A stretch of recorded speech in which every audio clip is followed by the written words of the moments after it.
Bismillahirrahmanirrahim. Assalamualaikum warahmatullahi wabarakatuh.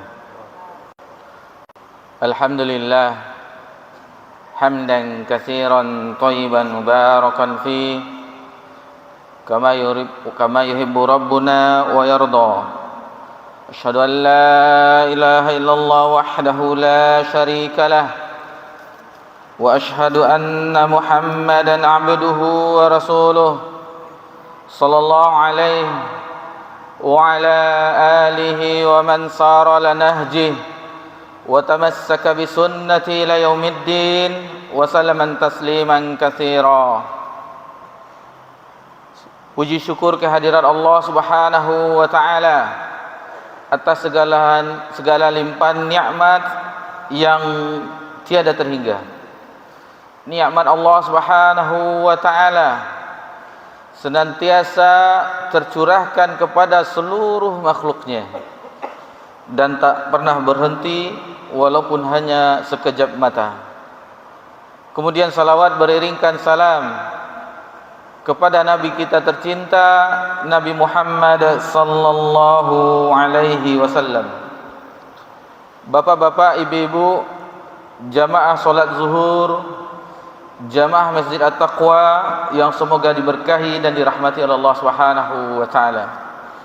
Alhamdulillah, di Rabu yang lalu di antara guru-guru kita, ustaz yang mengisi di antara zuhur, antara azan dan iqamah, telah membahas tentang ibadah kurban.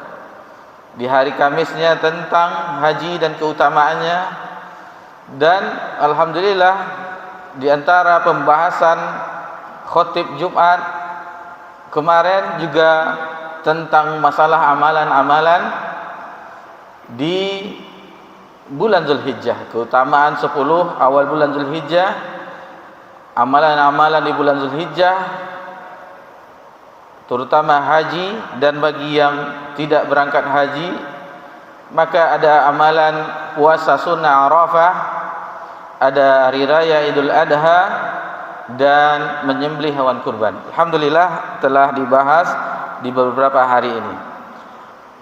Seyogyanya kajian kita di 2 pekan, sekali 2 pekan, di setiap Sabtu ini membahas hadis-hadis tentang adab dan akhlak. Namun untuk menyambung kajian kita beberapa hari yang lalu disampaikan oleh guru-guru kita, maka di kesempatan yang berbahagia ini kita akan mengangkat tema, yaitu nilai-nilai tauhid di dalam ibadah haji. Nilai-nilai tauhid di dalam ibadah haji. Bapak-bapak, ibu-ibu yang semoga diberkahi dan dirahmati oleh Allah Subhanahu wa taala, ketahuilah ibadah haji merupakan tarbiyah di dalam membangun akidah, membangun tauhid seorang hamba, di mana Allah Subhanahu wa taala berfirman di antaranya di dalam surah Al-Hajj ayat 26, A'udzu billahi minasyaitonir rajim. Wa idz bawa'na li Ibrahim makanal bait. Dan ingatlah ketika kami memberikan kepada Ibrahim suatu tempat, yaitu Baitullah. Lalu kami katakan kepadanya, alla tusyrik bi syai'a, agar tidak berbuat syirik, mempersekutukanku, kata Allah Subhanahu wa taala, dengan sesuatu pun. Wa tahhir baitiya lit-taifin, dan sucikanlah Baitullah itu bagi orang-orang yang tawaf, wal qaimin, dan bagi orang-orang yang beribadah, war ruk'is sujud, dan bagi orang-orang yang ruku dan sujud.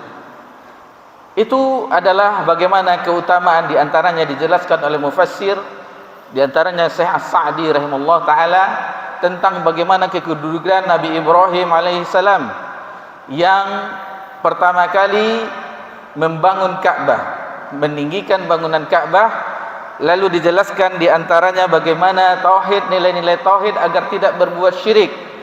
Di ayat selanjutnya di bagian didahulukan tawaf, karena satu-satunya tempat tawaf di permukaan bumi ini adalah Baitullah, tidak ada tempat yang lainnya. Didahulukan lit-taifin wal qaimin war ruk'is sujud, karena satu-satunya tempat untuk bertawaf, untuk beribadah kepada Allah Subhanahu wa taala di permukaan bumi adalah Ka'bah, Baitullah Al-Haram.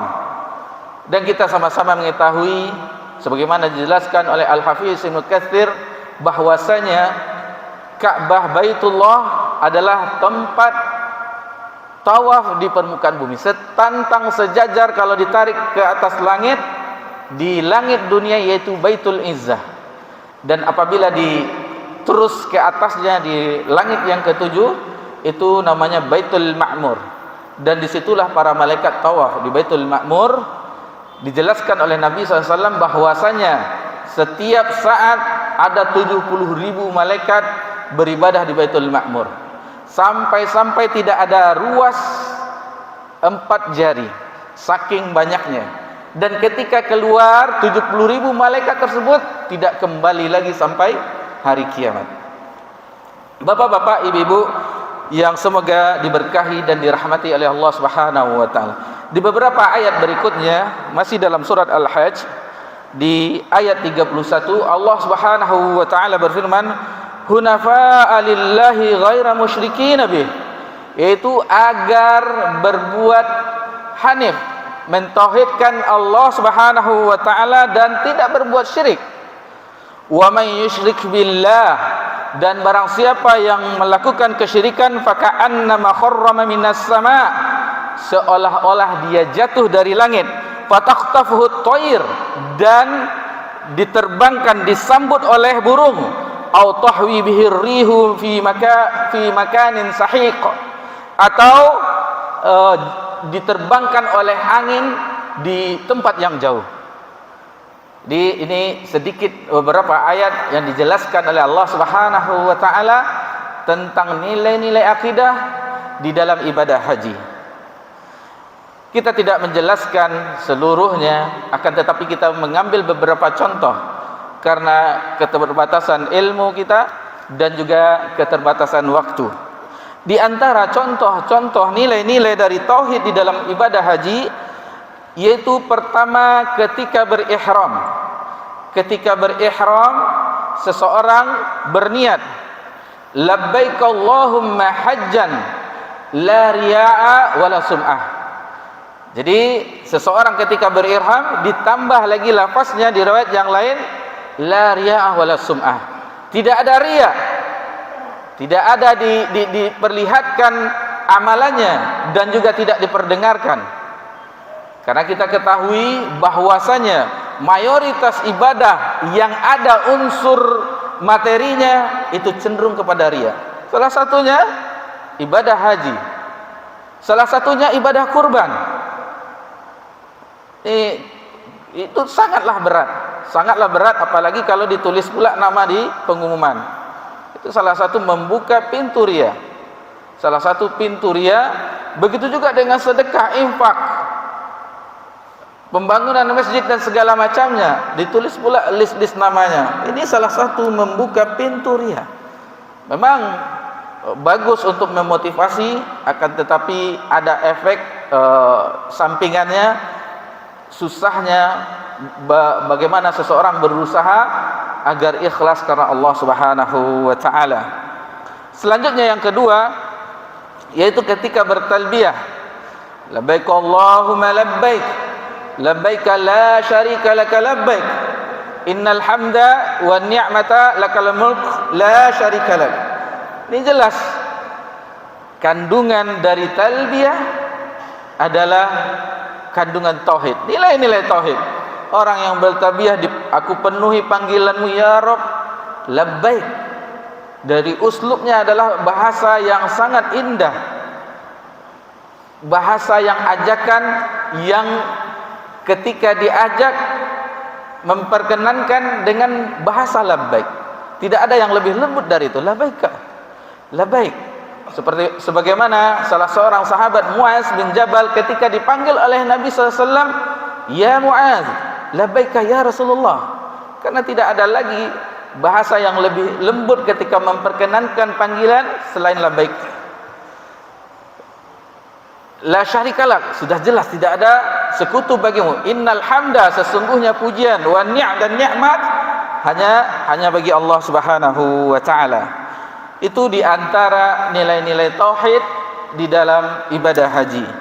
Lalu yang ketiga, yaitu setelah tawaf 7 kali, maka dianjurkan untuk melakukan solat setelah tawaf di belakang makam Ibrahim.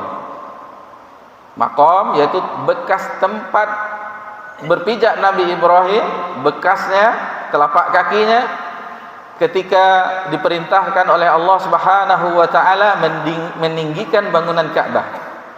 Bukan makam tempat kuburan, bukan. Itu kalau kita lihat itu seperti sarang burung yang kuning itu di dekat Hijri Ismail sebelah kanan kalau kita dari Hajar Aswad. Itu disunahkan di situ seandainya jamaah berdesakan, tidak ada kesempatan, maka seluruh tempat di Masjidil Haram itu bisa kita sholat di sana.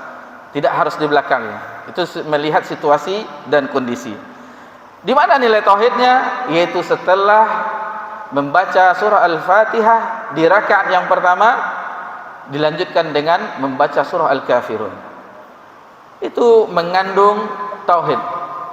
Qul ya ayyuhal kafirun la a'budu ma ta'budun ila akhir ayat. Itu bahkan sebagian ulama mengatakan itu juga selain surah Al-Kafirun dinamakan juga dengan surah Al-Ikhlas, seperti surah Al-Ikhlas Qul huwallahu ahad. Sebagian ulama menamakan juga dengan, kalau kita mempelajari umulul Quran, maka juga dinamakan dengan surah Al-Ikhlas. Seperti surah At-Taubah dinamakan juga dengan surah Al-Bara'ah, atau surah Al-Isra, surah Bani Israel, atau surah Ghafir dinamakan juga dengan surah Al-Mu'min. Itu kalau kita mempelajari ulumul Quran, ada nama-nama lain dari surah-surah di dalam Al-Quranul Karim. Bapak-bapak, ibu-ibu yang semoga diberkahi dan dirahmati oleh Allah Subhanahu wa taala. Adapun yang keempat, nilai-nilai tauhid dalam ibadah haji adalah doa ketika berada di Safa dan Marwah. Ketika kita berada di Safa dan di Marwah, itu kita dianjurkan berdoa kepada Allah Subhanahu wa taala dengan menghadap ke arah Ka'bah, ke arah kiblat. Lalu mengucapkan Allahu Akbar, Allahu Akbar, Allahu Akbar, la ilaha illallah wahdahu la syarika lah, lahul mulku wa lahul hamdu wa huwa ala kulli syai'in qadir. La ilaha illallah wahdah anjaza wa'dah wa nasara 'abdah wa hazamal ahzaba wahdah. Itu yang disunahkan kita membacanya sebagaimana takbir hari raya kita ketika menjelang khotib naik mimbar di salat Id. Itu nilai-nilai tauhid yang diucapkan ketika berdoa di Safa dan di Marwah. Itu diucapkan 3 kali, lalu meminta kepada Allah Subhanahu wa taala dengan doa-doa yang kita inginkan, lalu kita menuju Safa Marwah sebanyak 7 kali. Bapak-bapak, ibu-ibu yang semoga diberkahi dan dirahmati oleh Allah Subhanahu wa taala. Lalu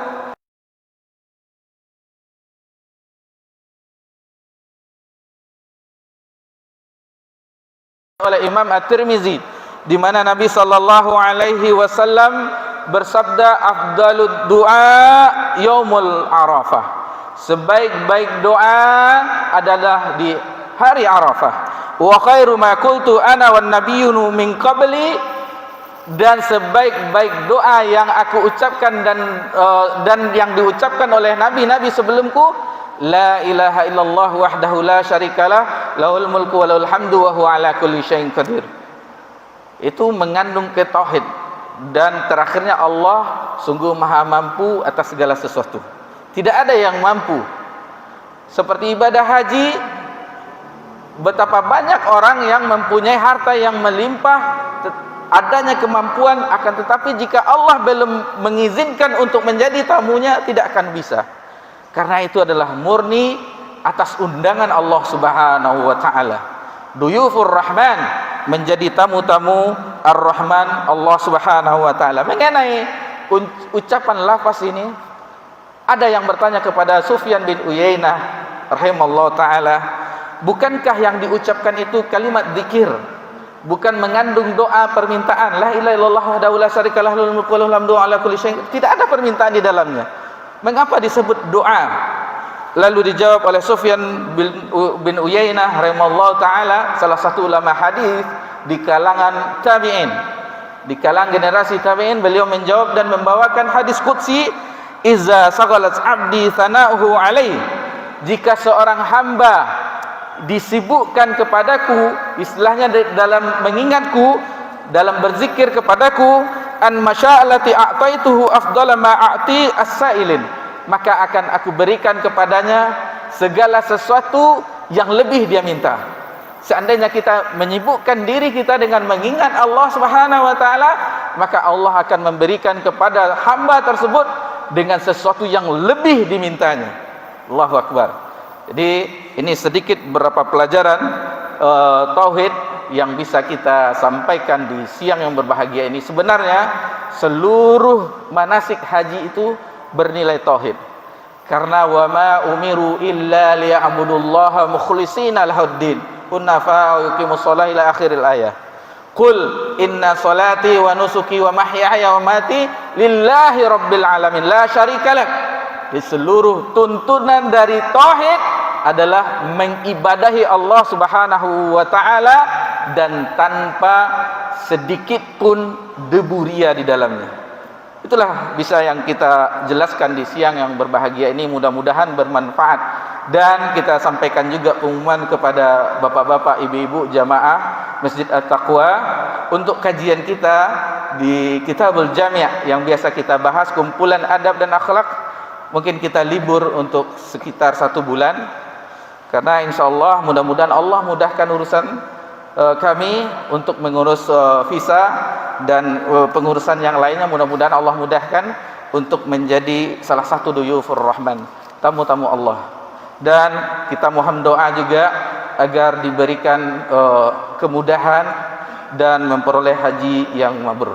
Dan insya Allah ketika kita sampai ke tanah air, kita lanjutkan lagi kembali kajian kita di dalam Kitabul Jami'.